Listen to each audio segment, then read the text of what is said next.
I took my daughter Lily to the playground to play on the slide. A little boy ran up to me and asked, "Mister, can I have her?" Kids say the darndest things, so I laughed and replied, "She's my whole world, son. I can't just give her away." The boy then asked, "But if she died, wouldn't you be really sad?" I suddenly felt a chill of caution. I didn't recognize this child. This playground was built through donations from local businesses, and I knew almost all the kids who came here. I suspected this boy might be working with human traffickers, so I immediately took my daughter and went home. After we got home, I warned Lily not to go near that playground for a while, not to approach that boy, and under no circumstances should she eat any snacks he offered or follow him anywhere. Lily nodded her head. A few days later, Lily suddenly told me that she saw the boy leading the daughter of the bakery owner across the street somewhere. Lily said she wanted to follow them, but remembered my warning and didn't dare. The baker and her daughter were a single-parent family. The mother's name was Hannah Lee, and the daughter, Sky, was only 4 years old. The neighbors knew Hannah was struggling to raise Sky alone and always looked out for them. I immediately called Hannah, but she seemed to be out delivering cakes. There was no answer. About an hour and a half later, Hannah burst into my noodle shop looking distraught. She grabbed my daughter and frantically demanded, "Where is Sky? Tell me now." My daughter was so terrified she could only stammer. I told Hannah to call the police immediately, and I went with her to search. But the trail went cold once we crossed the street. The police arrived quickly. Based on my description and nearby surveillance footage, they found the boy that evening. His name was Kevin Davis. Kevin adamantly claimed he hadn't kidnapped Sky, and his parents backed his lies, saying their son had been home the whole time. The police presented the surveillance footage, exposing their lie. Kevin then stammered, "I'm not yet 12. I won't have to go to jail, right?" Kevin led us to an abandoned building nearby and pointed to a small hole in the ground, saying, "She's in there." The police dug up the top layer of dirt and found a foam shipping box buried in the small hole, the kind used for transporting goods. They opened the lid and discovered Sky huddled inside. Her eyes were wide open, her mouth slightly agape, and her big, round eyes were filled with sheer terror. Hannah completely collapsed on the spot. She lunged at Kevin, trying to harm him, but the police held her back. The police asked Kevin to recount the entire sequence of events. Kevin said that after he discovered the hole at the construction site, he got the idea to bury something alive in it. He initially tried to bury a stray cat, but the cat escaped. So Kevin changed his target to a child. However, the hole was too small, so Kevin tied 2 thick ropes together and measured the size of the hole. When he found a suitable target, he would measure them first, and only then proceed with the kidnapping. "Did you kill her before burying her?" Kevin shook his head. "I told her to lie down herself. He had set a trap. First, he used 2 large cardboard boxes and had Sky lie inside. Then gave her some chocolate, making her believe they were playing a game. Then he told Sky to climb into the foam box he had placed in the hole. Sky didn't suspect a thing. Once she lay down, I immediately covered it with a wooden board, put a few bricks on top and filled it with dirt," Kevin said. During this, Sky was still struggling, so he jumped onto the wooden board and stomped on it a few times. Sky immediately stopped moving. Hannah fainted before hearing the entire account. The police rushed her to the emergency room. I overheard a veteran officer say, "Damn, I've been a cop for years and I've never seen a monster like this. If his parents weren't here, I'd seriously beat him to death." After Sky's story spread, neighbors came to me asking for Kevin's home address, saying they wanted to get justice for Hannah and her daughter. But the privacy of a minor offender is protected by law. The police instructed me not to disclose any of Kevin's personal information, or I would face legal repercussions. A few days later, Hannah suddenly came to my shop, weeping, and said the police were preparing to close the case. The reason was that Kevin was under 12 and lacked criminal capacity. The police could only close the case according to the criminal code. I was stunned. Kevin had clearly committed murder, yet he wouldn't even face trial, let alone go to prison. What kind of justice was this? Hannah cried until her eyes were bloodshot. The police told me that even if I filed a lawsuit, the prosecution wouldn't accept it. At most, I could pursue a civil suit for compensation from Kevin's parents. But who can compensate me for my daughter's justice? What's worse, she continued hoarsely, Kevin's parents haven't even apologized. They won't take my calls now. Even when contacted through the police, they just say they're busy, have no time, and can't be bothered with me. My wife was heartbroken and simmered some chicken stock for Hannah. Everyone felt the same way. We all understood Hannah's plight. We advised her to first retrieve Sky's body for the funeral and then think about the lawsuit. The wake was held at Hannah's bakery. All the neighbors came, but everyone's comforting words felt meaningless. Hannah was exhausted from crying and had become numb. During the funeral dinner, Mr. Josh, the duck vendor, remarked that Sky's death was partly Hannah's own carelessness, which led to immediate criticism from some of the women. Try watching a child for one day, men. If you have to keep an eye on her 24/7s, when are you supposed to eat? Fat Frank, the butcher, took a harsh drag from his cigarette. If this happened to me, I'd tear that little monster apart, even if it meant going to jail. It was a shame that such a good woman like Hannah had no man to help her fight for justice. Hannah didn't have many relatives, so when she was busy, my wife and I often helped look after her. My daughter was playing alone near the doorway. I called her over and told her not to wander off. She nodded without a word. I found this odd. She usually argued back a couple of times. Why was she so obedient today? My daughter giggled, opening her mouth to show a tooth stained with chocolate. But we usually banned her from sweets because of her severe tooth decay. Did Hannah give this to you? My daughter shook her head. The older brother gave it to me, the one who took Sky away. He said Sky couldn't finish the chocolate, so he gave it to me. I broke out in a cold sweat. I quickly handed my daughter to my wife, telling her to watch the child and not to leave her side for a second. I searched around with a few people but couldn't find any sign of Kevin. It seemed he had run off. I grew increasingly terrified. What if Kevin just kidnapped my daughter and buried her in a hole? I absolutely could not let that happen. That evening, I secretly told Hannah that Kevin had approached my daughter. Hannah's eyes widened in fury. She grabbed my arm. You should have told me sooner. I'll go kill him. I looked at the black and white photo of Sky, smiling with her missing front tooth, and made a silent decision. Do you really want revenge? You have a way, and I can help you avoid prison. Hannah agreed without hesitation. So, I let my daughter play as usual, but secretly, I was watching closely, looking for Kevin's whereabouts. Hannah and I took turns, persisting for nearly a month. Finally, I spotted Kevin sneaking around near the playground. I called my daughter and told her to go home now. Kevin followed her just as I'd expected. I drove my truck and followed Kevin. On a road with no surveillance cameras, I kidnapped him. I took Kevin to Hannah's warehouse. Hannah held Sky's photo and lit an incense stick. Be good, Sky. Mama will give you peace today. Kevin cried and struggled with all his might. Mr. Ma'am, I'm just a kid. How can you be so cruel to a child? Hannah didn't hesitate. She grabbed Kevin and shoved him toward the dough mixer. Kevin weighed around 110 pounds, and the maximum capacity of the mixer was 145 pounds. Even so, it was impossible to fit a person entirely inside. One of Kevin's legs got stuck outside. Hannah grabbed a large wooden rolling pin and smashed it against Kevin's joints, breaking his leg, then shoved him inside. To be honest, I don't know what Hannah planned to do with Kevin. We had only agreed that I would kidnap him, and she would take revenge for Sky. Hannah flipped the switch. The rotating mixing blade scraped off a large chunk of Kevin's flesh. Kevin started screaming. I won't kill anyone again. I promise I'll be a good boy. Mr. Ma'am, please spare me. I couldn't help but slap the stop button on the machine. Don't do this. Give him a quick end. Hannah, her eyes red, pushed something towards me. It was a brand new length of thick rope, tied twice, the exact length of my daughter. I stepped aside, letting Hannah turn the mixer on the highest setting. Kevin's screams were gradually drowned out by the roar of the machine.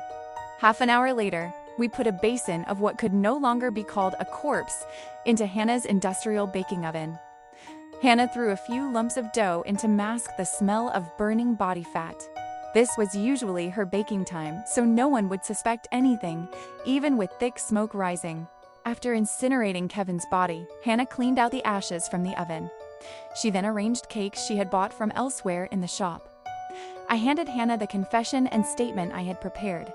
The real battle starts now. The police are sure to question you non-stop. Are you ready? Hannah's reply was unnervingly calm. Don't worry, I absolutely won't sacrifice myself for a monster. The day after Kevin went missing, the police arrived at Hannah's shop, 5 or 6 officers at once. I immediately alerted the neighbors to support Hannah. Everyone sympathized with her, and within moments, dozens of people showed up, which flustered the police. What are you doing? Attacking the police is a serious crime, Fat Frank yelled. Chief, we don't want trouble. We just want to know why you're investigating the victim instead of catching a murderer? An older police officer, Detective Sam, with 2 stars and 4 bars on his shoulder, stepped forward. I understand everyone's feelings, but the police closing the previous case was following proper legal procedure. We must work according to the rules, Mr. Josh indignantly countered. Last time, an old man fell in front of my shop and demanded $20,000 from me. The police said the old man was a vulnerable group and made me pay $15,000. Why didn't you work according to the rules then? Detective Sam was silenced by the retort. Everyone was furious. Hannah, don't be afraid. Whoever makes the most noise is in the right. We'll come with you to the station every day to raise a fuss. It was Hannah herself who stepped forward to calm everyone down. Thank you all for caring about me, but Sky's murder was not the police's fault. On the contrary, they quickly found the killer. I'm very grateful to them. Please disperse and don't interfere with the officer's work. Hannah's performance was excellent. I had instructed her to project a positive image and actively cooperate with the investigation in the eyes of the police. Cops are only human, and their emotions influence their cases. If they sympathized with Hannah, they wouldn't dig too deep, and Hannah would smoothly get through this. The veteran officer wiped his sweat. Wow, such a large turnout. You seem quite popular. Hannah smiled wryly while pouring tea. We small business owners aren't like you leaders. No one pays us and no one cares when something happens. So we help each other out to survive. I wonder what brings the chief here today. She poured Detective Sam a cup of tea. Detective Sam smiled his thanks and handed her a business card. I was there at the scene for Sky's case. I deeply regret the child's situation. But today, we are here about Kevin. Yesterday, we received a report from his parents that their son is missing. Given the relationship between the two of you, the police currently suspect you may be involved in the case. But don't get too agitated. This is just standard procedure. It doesn't mean you are a suspect. I knew Detective Sam was lying. Handling it as a missing person case wouldn't require so many officers. They suspected Hannah had killed Kevin and were here today to find evidence. However, this didn't pose a challenge to Hannah. We had practiced extensively on how to handle police questioning. But Hannah's next action stunned me. She placed her wrist on the table. I did kill him. Go ahead, arrest me. Both I and Detective Sam were equally astonished. Ms. Hannah, every word you say now is legally binding. Are you truly admitting to the murder of Kevin Davis? Yes, I admit to being the killer. Please tell me, if I can't even personally seek revenge on the person who murdered my daughter, what's the point of living? Hannah started sobbing. Detective Sam was somewhat flustered and quickly called the accompanying female officer to comfort Hannah. Beyond my shock, I secretly applauded Hannah's brilliant move. Her answer was even better than I had planned. Criminal investigation is a specialized field based on extensive knowledge of psychology, biology, and hundreds of years of investigative experience. Frankly, it is virtually impossible to deceive seasoned police officers during an interrogation. They can catch tiny details that reveal a suspect is lying. My initial strategy was for Hannah to try and remain silent, but Hannah's aggressive move was essentially shifting the burden back onto the police. I've told you the truth. Whether you believe it is up to you. Detective Sam clearly didn't take Hannah's words literally. He assumed Hannah was just venting her anger, and she had passed this hurdle smoothly. He took out a notepad and began asking Hannah what she did at what time, reconstructing a timeline. The police could use surveillance cameras to deduce the exact time Kevin went missing. But that was useless because I was the one who kidnapped Kevin. Hannah was always in the shop and numerous customers could vouch for her. As long as the police didn't consider the possibility of an accomplice, Hannah's alibi was rock solid. Detective Sam reached the same conclusion. Hannah did not have the opportunity to commit the crime. He then took out a pair of medical gloves. "Ms. Hannah, if you don't mind, we'd like to take a look around your shop. Don't worry, we won't touch anything." The police immediately got to work. They took out over 10 evidence bags, collecting the rolling pin, the dough knives, even the butter spreaders, and other items that could potentially have been Hannah's murder weapon. One officer carefully checked the storeroom, the cabinets, and the refrigerator everywhere possible. Another officer was repeatedly pressing clear tape onto the floor to collect hair and latent fingerprints. Yet another officer tapped the walls with a stick and lifted the ceiling panels, confirming whether there were any blind spots in the shop where things could be hidden. Detective Sam paid particular attention to the oven in the shop. He mentioned he had a similar oven at home, normally used for baking flatbread and buns, only much smaller. By the way, what's the highest temperature this oven can reach? About 930 degrees Fahrenheit. The most I ever use is about 570 degrees. Detective Sam nodded thoughtfully. I guessed he was calculating whether this oven could be used for cremation. The temperature required to break down human bone is 1100 to 1470 degrees Fahrenheit. If the temperature doesn't reach that, the body only burns to a charred skeleton, which is very troublesome to dispose of. But I had rigged a temporary tool to elevate the oven's chimney, successfully raising the temperature inside to over 1470 degrees Fahrenheit. That's how we were able to dispose of Kevin's body.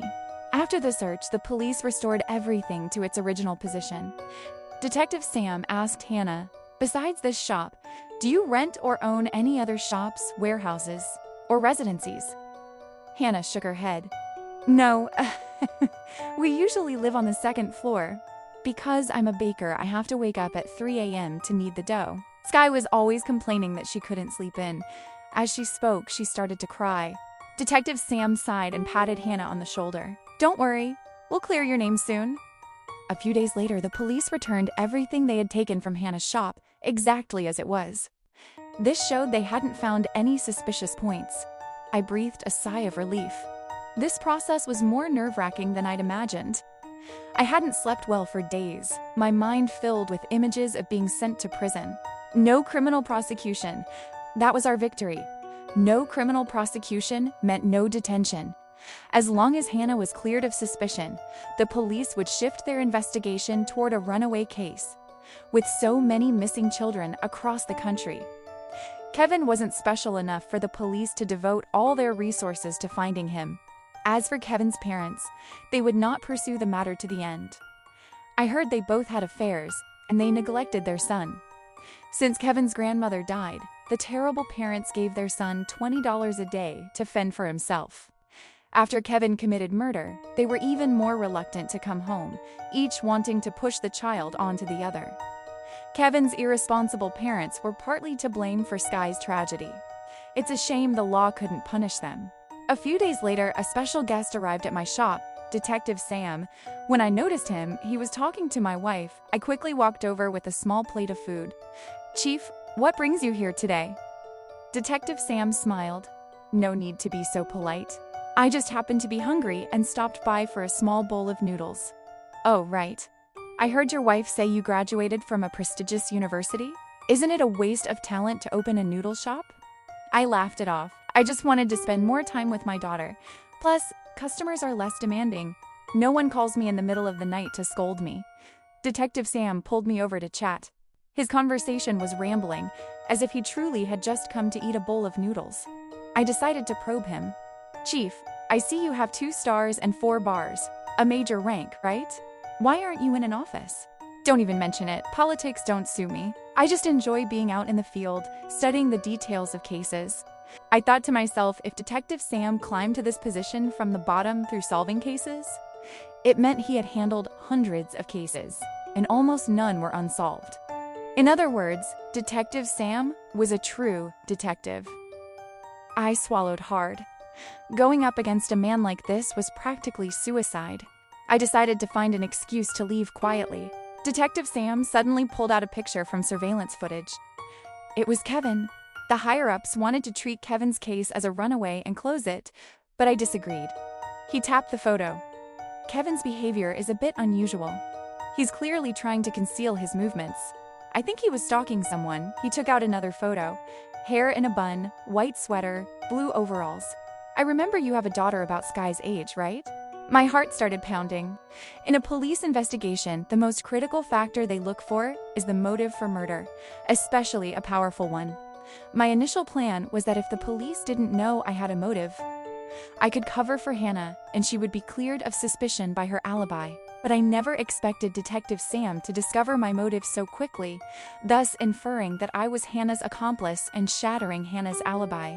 If Detective Sam reopened the investigation, both Hannah and I would become suspects, and the police investigation would be unprecedentedly intense. At that point, everything would fall apart. My palms were sweating, cold all over, and the world was spinning. Detective Sam smiled at me. Let me state up front.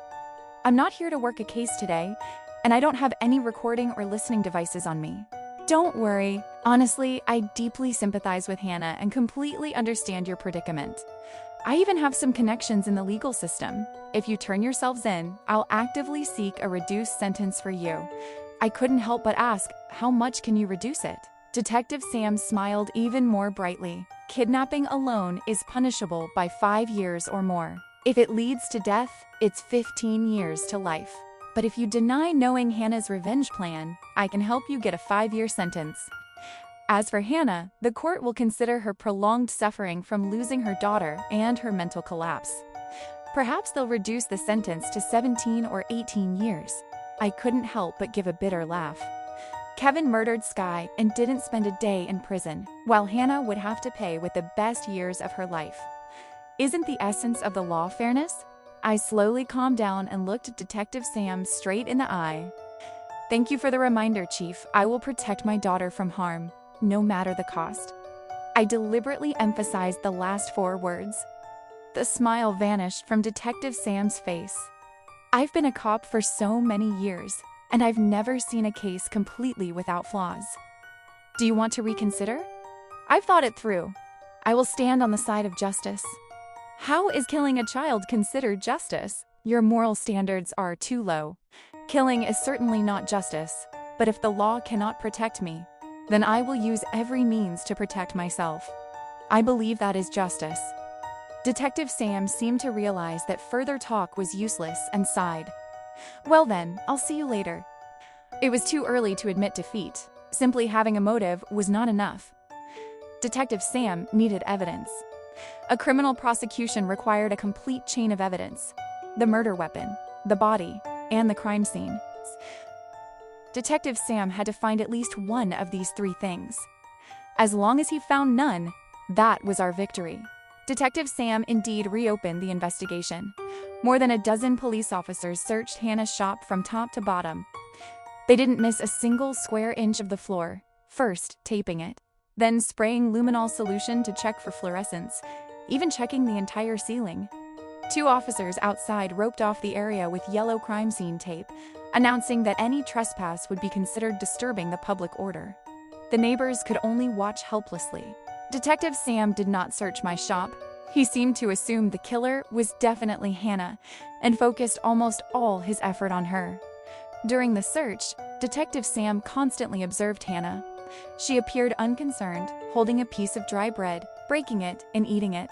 At this moment, a young officer reported to Detective Sam, "Chief, after our search, we temporarily haven't found any traces related to the case in the shop, nor have we found any tools that could serve as a murder weapon." Detective Sam shook his head. To kill a near-grown child, your bare hands are enough. It doesn't necessarily require a weapon. Just look for the body and traces of the crime. He then asked, "Have you checked that oven? Did you check the furnace temperature?" "Yes, we checked. It can only heat up to just over 900 degrees Fahrenheit at maximum." Detective Sam walked a circle around the bakery. He pointed at the chimney. "It's not impossible to increase the temperature of this type of oven with a slight modification. Remove the chimney and carefully check the gaps for any hair strands." The police immediately complied. They disassembled the chimney, removed the insulation, and even pulled out the fiberglass batting inside for careful inspection. But the chimney was spotless, looking brand new. Detective Sam put on gloves and walked back into the shop. He carefully observed the equipment in the shop, his eyes finally resting on the dough mixer. Crack! The piece of bread in Hannah's hand broke in two. Detective Sam seized the moment. He immediately examined the mixer thoroughly and finally noticed that the mixing blade assembly was new, and the lubricating oil on it hadn't even dried yet.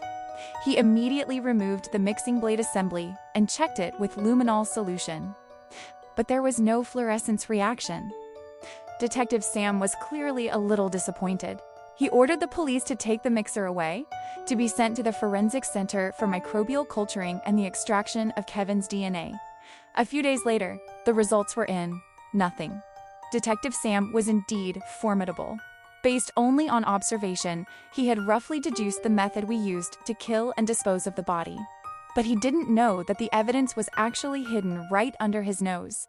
Detective Sam returned in failure. Neighbors collectively gathered outside the police station gate, demanding that the police stop harassing Hannah. The story even climbed the search rankings. Ultimately, Hannah took the initiative to defuse the situation, suggesting compensation for the police. She didn't make excessive demands, only asking for cleaning fees and lost business income. I knew Detective Sam would never give up, but he couldn't mobilize police resources in the short term. I breathed a sigh of relief, but the matter was not over. After the police announced they had cleared Hannah of suspicion, Kevin's parents still insisted she was the killer, repeatedly coming to her door to cause trouble. It's understandable.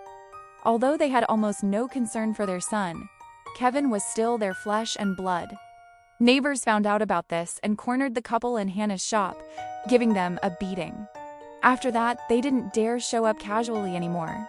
But Hannah's shop was often pelted with rocks and bricks late at night. The window glass had been shattered several times, and it was obvious who was doing it, those terrible parents. I suggested Hannah call the police, but she didn't want to bother them. On another note, Hannah's mental state was deteriorating. She was a very beautiful woman, so beautiful that my wife would get jealous if I looked at her a little too long. Since Sky's tragedy, she was no longer radiant, and she hadn't even smiled once. We suggested she close the shop and go back to her hometown for a while, or simply move away and never return, but she always refused to leave the place she had lived with her daughter. During a holiday, I asked my wife's permission to invite Hannah over for dinner with us. She didn't touch any of the meat, just vaguely picked at the plain rice. It was as if eating was merely an act to maintain vital signs for her. While my wife was doing the dishes, Hannah said to me, "After Sky died, I often hear her voice. Sometimes I feel like she's hiding behind me, playing hide-and-seek. When I turn around full of hope, I'm crushed by reality again and again. It turns out the child is gone. She won't be mischievous anymore, won't mess things up with flour anymore, and won't call me mom anymore. I thought revenge could soothe the pain, so I killed Kevin. But this scar hasn't healed. Instead, it's growing wider and wider. Did I do something wrong?" I had intended to comfort her, but Hannah's mental state was worse than I thought. Killing is an act fundamentally against humanity. Even well-trained soldiers get stuck in self-reproach after the war ends and can't break free. Hannah was just a poor mother who suffered misfortune. Even though anger drove her to complete the revenge, her complete mental breakdown was probably only a matter of time. Hannah wiped her tears and suddenly said, "I want to do something for Kevin." I instinctively took this to mean she wanted to turn herself in and quickly said, "Are you crazy? My daughter is still little. I can't go to jail. I can't worry about all that. This is something I absolutely must do." Hannah's decision made me lose sleep. If she decided to confess, it would definitely implicate me. That meant I would have to serve at least 5 years in prison. And that was the optimistic scenario.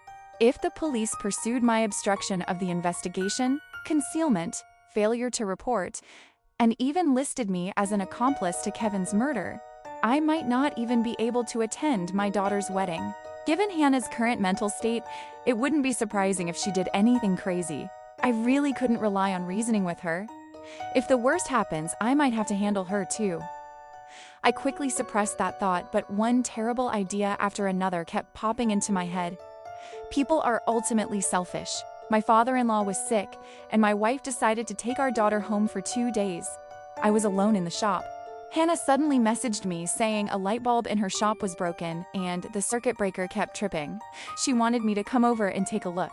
I pulled a pair of gloves from my drawer and stuffed them in my pocket. I decided I would try to persuade Hannah one last time. If possible, I absolutely didn't want to do that. But if I had to choose between her and myself, I could only choose myself. I went to Hannah's shop.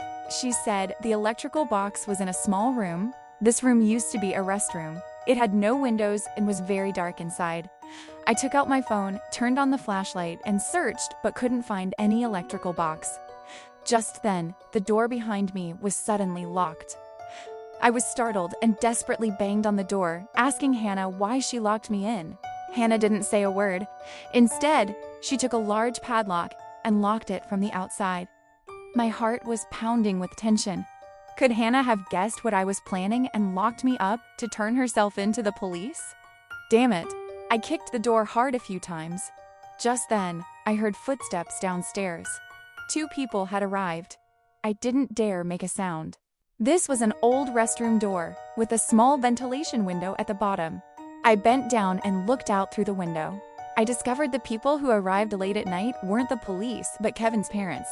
I was a bit confused. Why did Hannah call them here? Did she want to die to atone for her sins? But Kevin's parents weren't fools. Even if Hannah admitted her crime, Kevin's parents wouldn't impulsively kill her.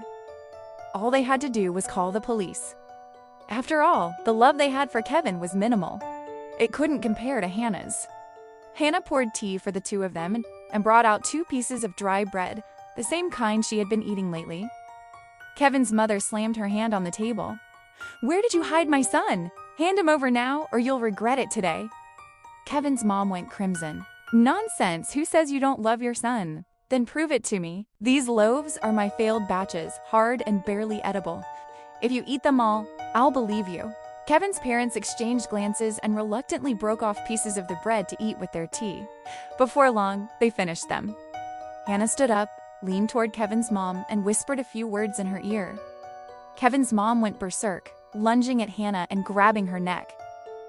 Kevin's dad picked up a heavy wooden rolling pin, the large one, and struck Hannah hard on the head. Every time he struck, Hannah's limbs convulsed involuntarily. Yet, from start to finish, she offered no resistance. I quickly covered my mouth. After the brutal assault, Kevin's parents fled in a panic, not even stopping to clean up the scene. I frantically called the police and 911, then kicked the door several times until the hinges finally broke. I squeezed out of the gap and checked Hannah's injuries, but it was too late. The back of her head was severely deformed, and thick blood mixed with cerebral fluid oozed from her ears and nose. The strange thing was that despite the horrific abuse, a faint smile played on Hannah's lips. Her hands were not clenched in a desperate struggle, but lay in a position of complete repose, as if peacefully embracing death. The police arrived quickly. I provided them with sufficient clues and evidence. Just a few hours later, they apprehended Kevin's parents. The district attorney prosecuted them for murder. Kevin's dad received the death penalty, and his mom received life imprisonment. The strange part was that when the prosecutor questioned them about why they killed Hannah, both remained silent. A few days later, I received a letter from Hannah addressed to me. "When you read this letter, I'm probably already gone. Please don't mourn for me. I'm happy to be reunited with Sky in the next world. Death is the best release for me." I always wondered if my revenge had any meaning. I received no comfort from Kevin's death, only endless emptiness. But the bottom line is, as a mother, I was compelled to wield the butcher's knife in the name of this love. That was my mission. I don't need anyone or any law to judge me. Deep down, I still can't forgive Kevin's parents. If they had loved their child just a little more, perhaps I wouldn't have gone through such a tragedy. Even if the law didn't pursue them, I couldn't allow them to live freely. I will use my own life to punish them. This is the only thing I can do for Kevin. Hannah left me a small amount of money, asking me to arrange her funeral and to have her ashes interred with Sky. I fulfilled her final wish. Every year, on the anniversary of their deaths, my daughter and I visit the graves of the mother and daughter. My daughter is now old enough to understand death. She always regrets that she should have followed that day and warned Sky to stay away from Kevin, which might have averted the tragedy. I gently patted her head. There are many unforeseen dangers in this world, but Daddy can't always be there to protect you. So you must learn to protect yourself well. Otherwise, even if I have to pay with my life to avenge you, what good would that be? My daughter hugged me tightly. I don't want you to have to avenge me, Dad. Don't worry, I'll be fine. From then on, my shop gained a regular customer, Detective Sam. After his superiors transferred him to desk duty instead of field work, he resigned from the police force and became a private investigator. He treated my shop like his own cafeteria, coming over for a bowl of noodles whether he had a case or not, and even brazenly asked me for a loyalty card. Hey, you smart guy, can you tell me where my reasoning went wrong back then? This was Detective Sam's favorite question. I was annoyed enough by his persistence that I decided to give him the answer. Your reasoning was completely correct, only you searched in the wrong location. The crime scene wasn't at Hannah's shop. Detective Sam was very surprised. How can that be? I thought Hannah would surely kill Kevin right there in her shop to avenge her daughter. She did kill Kevin right there in her shop. It's just that Hannah had two shops, one right next to the original one. The equipment and decor were identical. Hannah's landlord kept raising the rent because her business was booming, trying to push her out. So Hannah had found another location beforehand. After killing Kevin, Hannah immediately moved, shifting the signage. Since the layout was exactly the same, Detective Sam didn't notice. After all, who counts which shop is Hannah's? Detective Sam suddenly realized. He muttered, "Okay, even if I didn't find the crime scene, why didn't I find Kevin's ashes? Based on his weight, even if you incinerated the body completely, there should have been about 2 pounds of ashes, but I didn't find any trace of them being dumped in any sewer or trash can." I shook my head. I don't know about that. Hannah handled the ashes herself. Perhaps that question will forever remain unanswered. Detective Sam left, disappointed. Hannah truly never told me how she disposed of those ashes. But I could roughly guess, she probably kneaded those ashes into the dough and baked them into bread. Ever since she killed Kevin, Hannah ate only dry bread every day, washing it down with water, chewing it little by little. It must have been an incredibly unpleasant tasting bread, perhaps even containing bits of bone and teeth. Yet, she forced herself to eat it all. She saved the last 2 loaves for Kevin's parents and tricked them into eating them. This was the revenge of a mother.